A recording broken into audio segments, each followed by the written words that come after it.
Good morning 10th class. आप लोगों ने एक्सरसाइज कर ली होगी और मुझे सेंड कर दीजिए प्लीज़, अगर एक्सरसाइज कर चुके हैं। बहुत सारे बच्चों ने अभी मेरे को सेंड नहीं की है। प्लीज़ अपना काम करके जल्दी से मुझे सेंड कीजिए जिससे मैं आपकी चेक कर सकूँ कॉपीज। ठीक है, अब आज अपन नया चैप्टर पढ़ेंगे, chapter 6 chemical reaction and catalyst. ठीक है, तो many chemical phenomena happens to our daily life, in our daily life, in which one substance convert into other. These changes are called physical and chemical changes. दो तरह के changes होते हैं हमारे everyday life में, एक फिजिकल चेंज होता है और एक केमिकल चेंज होता है। फिजिकल चेंज होता है जब कोई भी सब्सटेंस जब दूसरे सब्सटेंस में कन्वर्ट होता है तो वो परमानेंट चेंज नहीं होता है, उस सब्सटेंस को जो प्रोडक्ट बना है वो वापस कन्वर्ट हो जाता है अपने पहले वाली फॉर्म में, ये होता है फिजिकल चेंज। और केमिकल चेंज होता है जिसमें कि कोई भी दो सब्सटेंस आपस में रिएक्शन करके एक नया प्रोडक्ट बनाते हैं और वो नया प्रोडक्ट जो होता है वो वापस अपने पहले वाली फॉर्म में नहीं आ सकता, ये एक परमानेंट चेंज होता है। इन दोनों में मेन डिफरेंस यही है, फिजिकल एंड केमिकल चेंज में। ठीक है, जैसे मैं आप फिजिकल चेंज का एग्जाम्पल बताती हूँ आपको। जैसे आइस है, वो भी वाटर है ना, H2O, ये है आइस फॉर्म। ठीक है, जब हम इसको हीट करते हैं तो किसमें चेंज हो जाता है, ये H2 में ही चेंज होता है, लेकिन ये लिक्विड फॉर्म में चेंज होता है। ठीक है, और जब इसको और हीट करते हैं तेजी से तो ये चेंज होता है वेपर, H2O वेपर। ठीक है, तो इस तरह से आप देखिए ये आइस सॉलिड, फिर लिक्विड और फिर वेपर चेंजेस हुए, लेकिन ये वेपर वापस लिक्विड में भी चेंज हो सकती है और लिक्विड वापस आइस में चेंज हो सकता है। तो इस तरह का चेंज जो होता है वो क्या कहलाता है, फिजिकल चेंज। अब देखिए कार्बन, अब केमिकल चेंज का एग्जांपल देखिए, कार्बन और ऑक्सीजन जब दोनों आपस में रिएक्शन करते हैं तो क्या बनता है, कार्बन डाइऑक्साइड बनता है। लेकिन कार्बन डाइऑक्साइड जो होती है वापस कार्बन और ऑक्सीजन में चेंज नहीं हो सकती है, तो इसको बोलते हैं, क्या बोलते हैं इसको, केमिकल चेंज। जैसे मिल्क को आप दही जमाते हैं दूध का तो दही बन जाता है, लेकिन दही को आप वापस दूध में चेंज नहीं कर सकते, ये केमिकल चेंज है। कोई भी फूड बनाते हैं, आटे से चपाती बनाते हैं, सब्जी को पकते हैं, तो वापस हम रॉ मटेरियल में उसको चेंज नहीं कर सकते हैं, ये सब केमिकल चेंजेस कहलाते हैं। ठीक है, तो ये कैरेक्टरिस्टिक्स देखिए फिजिकल चेंजेस की लिख रखी है इसमें। There is a change in physical property, state, colour, smell etcetera of substance. Initial substance is again found after removal of cause of change and this change is unstable and no new substance are formed. ये physical changes की properties हैं। अब देखिए chemical change, chemical change में देखिए क्या बता रहे हैं, इनकी कैरेक्टरिस्टिक्स क्या है केमिकल चेंज की, कि the substance obtained by chemical change is completely different from initial substance in chemical properties and composition. जो प्रोडक्ट बनता है वो अपने रिएक्टेंट से बिल्कुल डिफरेंट होता है, एकदम अलग होता है कंपोजिशन और प्रॉपर्टीज में। Generally initial substance can not again be formed, this change is stable and new substance is formed. जैसे इसमें एग्जांपल दे रखे हैं, बर्निंग ऑफ कैंडल, कैंडल अगर मान लो वैक्स पिघल जाता है तो उसको वापस वैक्स में चेंज कर सकते हैं, नहीं burning of candle, sorry wax नहीं, बर्निंग ऑफ कैंडल, जब मोमबत्ती जलती है तो धीरे धीरे धीरे धीरे वो कम होती जाती है, उसमें कार्बन डाइऑक्साइड बनती जाती है, तो वो हम जो गैस बन गई है उसको वापस कैंडल में तो चेंज नहीं कर सकते ना वैक्स में, तो इसलिए इसको एक केमिकल चेंज है। हमारा जो हम फूड इंटेक कर रहे हैं, हमारे स्टमक में पहुंच चुका है, वो डाइजेस्ट हो जाता है तो उसको वापस चेंज नहीं कर सकते, ये भी केमिकल चेंज है। Change in colour of substance, मान लो किसी चीज़ के कलर में चेंज होता है, जैसे पोटेशियम परमैंगनेट को पानी में डालते हैं रेड हो जाता है, उसको वापस तो नहीं कर सकते ना चेंज। चाय बनाते हैं, चाय को वापस तो चेंज नहीं कर सकते ना, तो ये केमिकल चेंज है। Coming out of gases, gases जो निकलती है, जैसे मान लो कार्बन डाइऑक्साइड गैस जो निकली है वो वापस कार्बन और ऑक्सीजन में चेंज नहीं हो सकती है, तो ये केमिकल चेंजेस की प्रॉपर्टीज है। केमिकल इक्वेशन, केमिकल चेंज कब होते हैं, जब केमिकल इक्वेशन होती है, केमिकल रिएक्शंस होती है। केमिकल रिएक्शन मतलब C+O2CO2, तो ये एक केमिकल रिएक्शन है, तभी तो केमिकल चेंज होगा। तो केमिकल रिएक्शन जो होती है वो केमिकल इक्वेशंस में होती है। अब हम आज यहाँ पे केमिकल इक्वेशन के बारे में पढ़ेंगे। The substances are represented by molecular formula and symbols in a chemical reaction. This is called chemical equation. जैसे हमने सब्सटेंस है कार्बन, ऑक्सीजन, दो सब्सटेंस है, इनको हमने सिंबल में कार्बन को C में, ऑक्सीजन को O2 में रिप्रेजेंट किया है और ये बना है कार्बन डाइऑक्साइड। कार्बन डाइऑक्साइड को हमने CO2 में रिप्रेजेंट किया है। तो ये एक क्या है, केमिकल इक्वेशन है। इस तरह से केमिकल चेंज को केमिकल इक्वेशन की फॉर्म में लिखा जाता है। अब steps for writing chemical equation. Chemical equations में क्या क्या स्टेप्स हो सकते हैं, देखिए। सबसे पहला, रिएक्टेंट और प्रोडक्ट दोनों को एरो, जैसे ये रिएक्टेंट है और ये हमारा प्रोडक्ट बना है, तो एक बीच में एरो लगा के रिप्रेजेंट किया जाता है। इधर रिएक्टेंट लिखा जाता है, इधर प्रोडक्ट को लिखा जाता है, ठीक है। अगर रिएक्टेंट एक से ज्यादा है तो उनके बीच में प्लस का साइन लगाया जाता है। ऐसे ही प्रोडक्ट भी अगर एक से ज्यादा बने हैं तो इसके बीच में भी प्लस का साइन लगाया जाता है, ठीक है। अब हम दोनों तरफ के केमिकल हमेशा law of conservation of mass मैंने पढ़ाया था कि रिएक्टेंट और प्रोडक्ट दोनों तरफ का जो मास है वो सेम रहता है, जो इधर है वही इधर रहेगा। इसको बोलते हैं law of conservation of mass. तो किसी भी केमिकल इक्वेशन में हमेशा इधर का मास और इधर का मास सेम होता है। जैसे मैं आपको बताती हूँ, जैसे H2 हाइड्रोजन और ऑक्सीजन दोनों ने रिएक्शन करके H2O बनाया। अब यहाँ पर देखिए H2 तो है और ये भी H2 है, लेकिन यहाँ ऑक्सीजन एक वन एटम है, लेकिन यहाँ ऑक्सीजन के 2 एटम्स हैं, इसलिए हमको इसको बैलेंस करना पड़ेगा।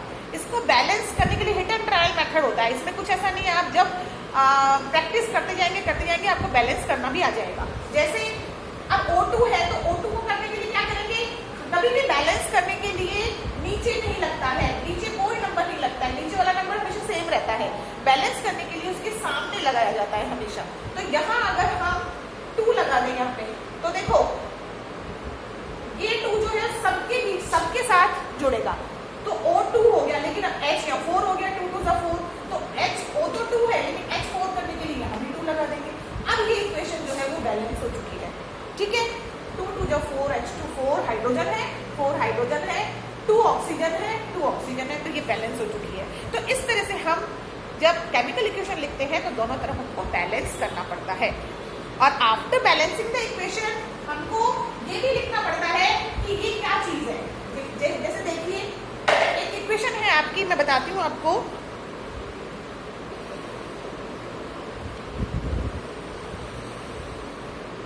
जैसे C प्लस O2 यही है, ये इसी को देख लीजिए आप। इसमें हमेशा कार्बन जो है सॉलिड है, कार्बन तो सॉलिड होता है तो इसको हम S लिखते हैं। ऑक्सीजन गैस होती है तो इसको G लिखते हैं, और CO2 गैस है तो इसको भी G लिखा जाता है। अगर कोई लिक्विड है जैसे NaCl plus H2O is equal to NaOH plus H2, ये इक्वेशन है मान लो हमारे पास। तो इसमें NaCl क्या है, सॉलिड है, ये तो कॉमन सॉल्ट है। H2O क्या है, लिक्विड है, तो L लिखा जाएगा।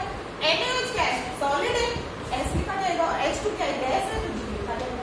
इस तरह से जो चीज होती है उसके सामने वो ही लिखा जाता है, सिर्फ फर्स्ट लेटर लिखा जाता है उसका। इसमें सॉलिड, ये लिक्विड, ये सॉलिड, वो गैस, ठीक है।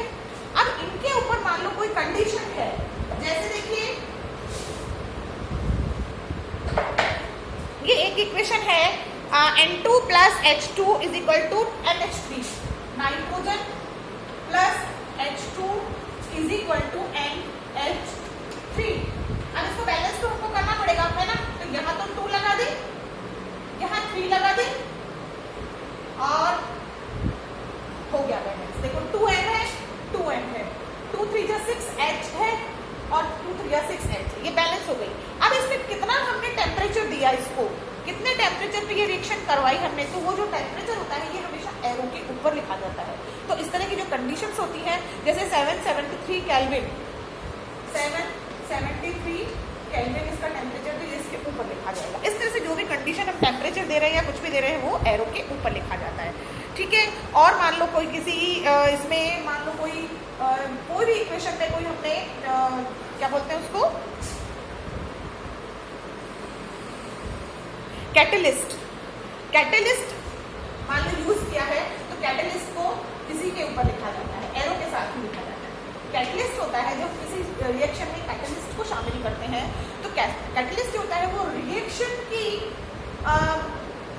रिएक्शन को चेंज कर देता है, रिएक्शन की क्या बोलते हैं उसको, कि रिएक्शन फास्ट होगी या स्लो होगी, रिएक्टिविटी को चेंज कर देता है, लेकिन खुद जो है वो अनचेंज्ड रहता है, खुद ऐसे कैसे रहता है और रिएक्शन की रिएक्टिविटी को चेंज कर देता है।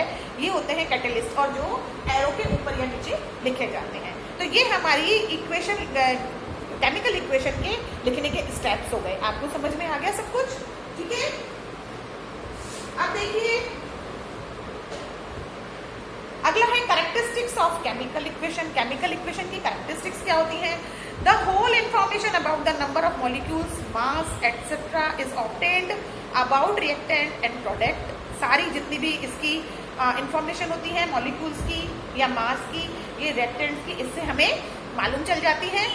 The knowledge of physical state of substance is obtained. Physical state, किसी भी सब्सटेंस की फिजिकल स्टेट क्या है ये पता लग जाता है, ये मिल जाता है हमें इससे। The necessary conditions like temperature, pressure, catalyst are obtained for a chemical reaction and exothermic और endothermic nature of reaction is explained by equation. Endothermic और एक्सोथर्मिक क्या होती है? एक्सोथर्मिक रिएक्शन होती है जिसमें कि हीट लिबरेट होती है, बाहर निकलती है, तो कितनी हीट निकल रही है ये पता लग जाता है।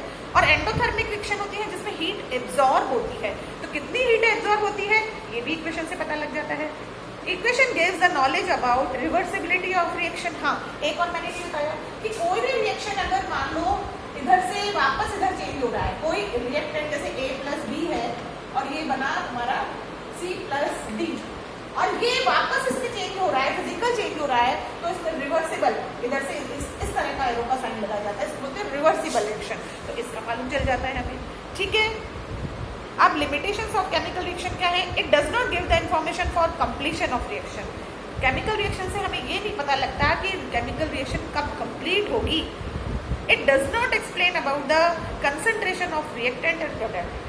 ये भी एक्सप्लेन नहीं करती है कि रिएक्टेंट और प्रोडक्ट्स की कंसंट्रेशन कितनी होगी। ये इसकी थोड़ी सी लिमिटेशंस है। अब केमिकल रिएक्शंस जो होती हैं, देखिए ये कई तरह की होती है केमिकल रिएक्शंस। नंबर 1 हम पढ़ेंगे एडिशन रिएक्शन।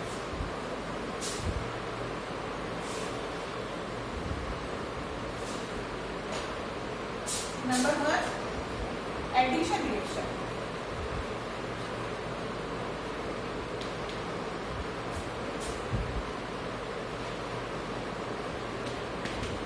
एडिशन रिएक्शन वो रिएक्शन होती है जिसमें दो कंपाउंड आपस में मिलकर एक प्रोडक्ट का फॉर्मेशन करते हैं। जैसे A plus B is equal to A B, ये होती है एडिशन रिएक्शन। इसका एग्जाम्पल देखिए आप, इसका एग्जाम्पल है जैसे C plus O2 is equal to CO2, C plus O2 is equal to CO2, H2 plus O2 is equal to H2O। ये है एडिशन रिएक्शन। दो प्रोडक्ट आपस में मिलकर एक दो रिएक्टेंट आपस में मिलकर एक प्रोडक्ट का फॉर्मेशन करते हैं। ये है हमारी addition reaction.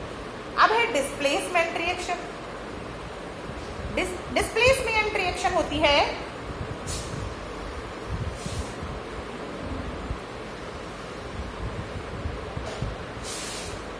Displacement reaction. Number 2 में पढ़ रहे हैं।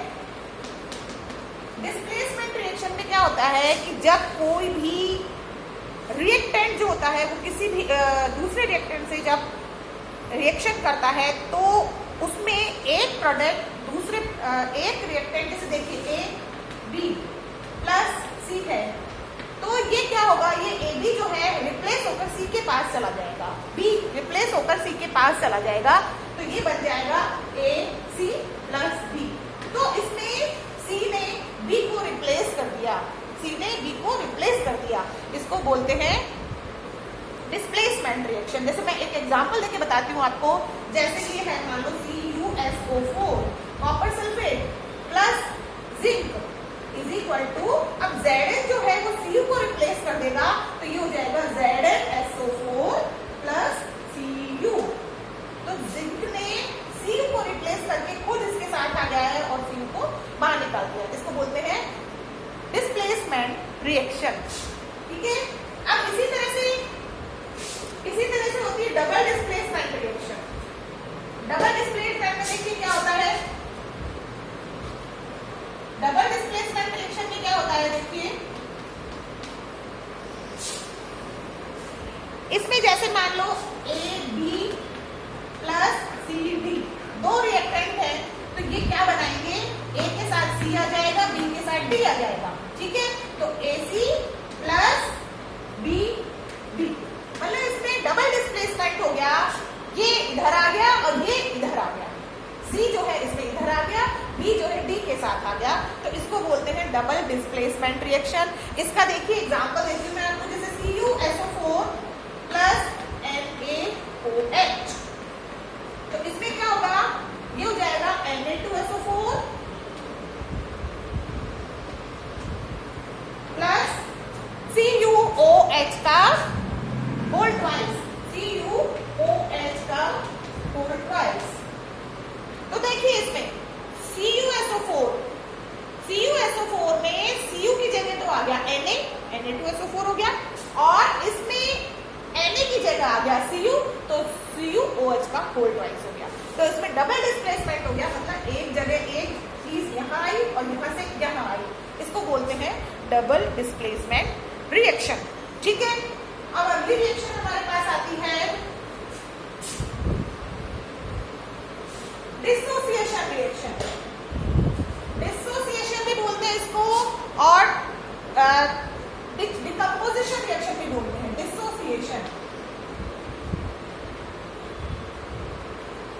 डिसोसिएशन रिएक्शन,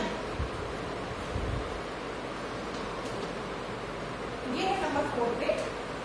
इसमें क्या होगा डिसोसिएशन में, जैसे मान लो कोई ए और बी रिएक्टेंट है, तो वो डिसोसिएट होके A प्लस बी बना देगा, इसको बोलते हैं डिसोसिएशन। मतलब कोई भी रिएक्टेंट है वो डिकम्पोज होके दो प्रोडक्ट्स में चेंज हो जाएगा, इसको डिकम्पोजिशन भी बोलते हैं और डिसोसिएशन भी रिएक्शन बोलते हैं। और ये बिल्कुल एडिशन रिएक्शन की रिवर्सिबल होती है, बिल्कुल उल्टी होती है। जैसे मान लो इसमें है CO2, तो CO2 चेंज होके क्या बना देगा, C प्लस O2। इस तरह से ये होती है डिसोसिएशन रिएक्शन, ठीक है। जैसे H2O,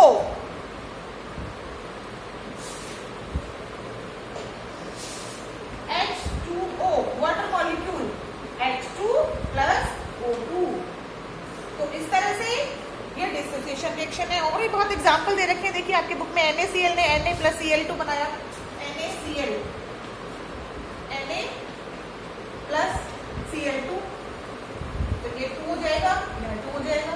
इस तरह से ये डिसोसिएशन रिएक्शन या डिकम्पोजिशन रिएक्शन कहलाती है।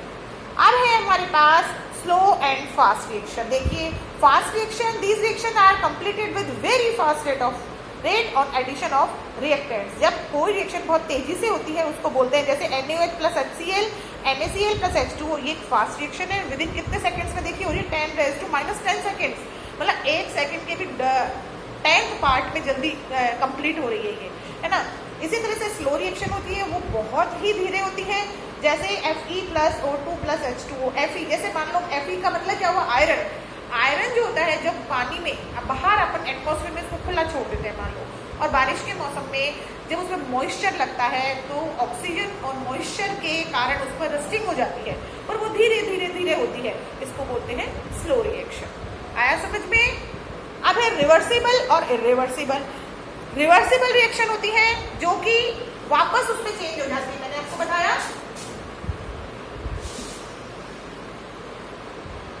ये वाली रिएक्शन जो है वो रिवर्सिबल रिएक्शन है, ये देखिए ये रिवर्सिबल रिएक्शन है, ठीक है। मतलब ये जो बने वो वापस इसमें रिएक्टेंट में चेंज हो गए, रिवर्सिबल। और इरिवर्सिबल जो कि वापस चेंज नहीं हो सकते हैं वो इरिवर्सिबल रिएक्शन कहलाती हैं। A plus B is equal to C plus D, ये देखिए इसको इस तरह से लिख सकते हैं, A plus B C plus D, ये इसमें वापस चेंज हो गए, इसको रिवर्सिबल रिएक्शन। इसका एग्जाम्पल दे रखा है N2 plus H2 is equal to 2NH3, ये तो रिवर्सिबल है। और इरिवर्सिबल CH4, ये है अपने N2 प्लस H2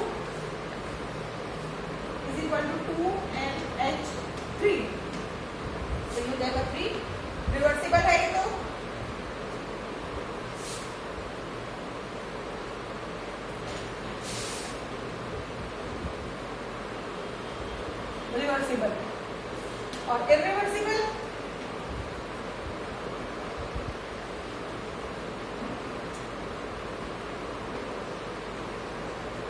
इरिवर्सिबल होती है, जैसे इरिवर्सिबल बता रखा है इन्होंने CH4, ये मीथेन होता है CH4 प्लस O2। ऑक्सीजन के साथ अगर CH4 को रिएक्शन कराया जाए तो CO2 प्लस H2O बनता है, प्लस H2O। लेकिन ये वापस इस वाली फॉर्म में वापस इसको रिएक्टेंट नहीं बना सकते हैं, इसलिए इसको बोलते हैं इरिवर्सिबल रिएक्शन। समझ में आया? तो रिवर्सिबल और इरिवर्सिबल रिएक्शन हो गई। अब अपने आगे आती है ऑक्सीडेशन रिडक्शन। तो ये ऑक्सीडेशन रिडक्शन जो है वो काफ़ी बड़ा टॉपिक है आपका, तो ये मैं आपको अगले टर्म में खत्म करवाऊंगी, नहीं तो बहुत बड़ा वो हो जाता है वीडियो, थोड़ा दिक्कत होती है सेंड करने में, इसलिए आज अपन यहीं पढ़ेंगे। ऑक्सीडेशन रिडक्शन जो है हम अगली टर्म में पढ़ेंगे, ठीक है? समझ में आया आपको? ये आप बुक में पढ़ के देखिए, आपको समझ में आएगा। और जितनी भी ये रिएक्शंस दी हुई है ना, इनका सबका अपनी कॉपी में लिख के प्रैक्टिस कीजिए कि किस तरह से इनकी बैलेंस किया जाएगा, किस तरह से इनको लिखा जाएगा, ठीक है? Okay, thank you.